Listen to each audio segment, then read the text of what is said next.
Horrific tales of police violence emerged yesterday as Spain digested the consequences of the Catalan independence poll. One voter said national police dragged her from a polling station, sexually assaulted her, and broke her fingers one by one. Marta Torrecillas was one of more than 900 people injured in the brutal crackdown aimed at stopping the referendum.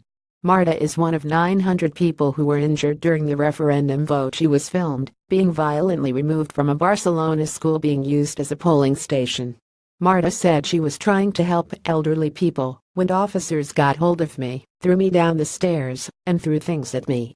Students shout during a protest the day after the banned independence referendum in Barcelona. Image Reuters. Enrique Calvo. She added, they touched my breasts while they laughed and hit me. They have broken the fingers on my hand one by one deliberately. That is real evil. Madrid was condemned for its heavy-handed tactics, which included the civil guard firing rubber bullets at protesters, smashing the doors of polling stations and confiscating ballot boxes.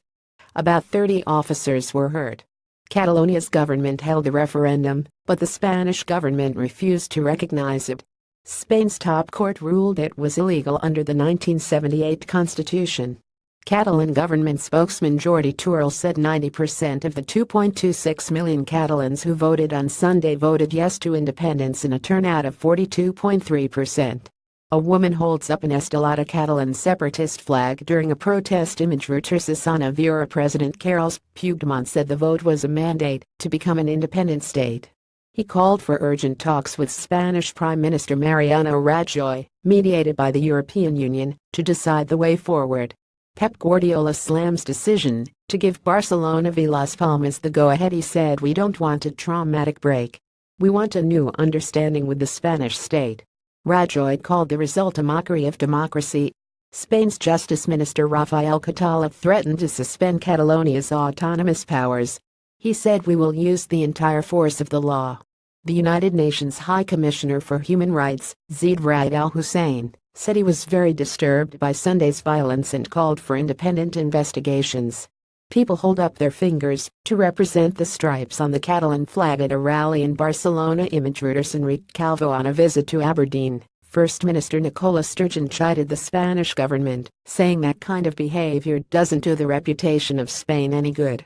She also gave her tacit support to the Catalan government. Sturgeon said Spain is of the view, and will maintain the view, that the vote was not in line with its constitution, and therefore isn't legitimate. While that's the position of Spain, you cannot simply ignore the kind of strength of feeling that we've seen expressed. Asked if she thought there should be a legal referendum, Sturgeon added, in any democracy there has to be surely a legal way for people to express their view. There should be a process of dialogue that allows Catalonia and the Spanish government to decide the way forward. We saw yesterday a very significant expression of support for independence for Catalonia, and that can't simply be cast aside.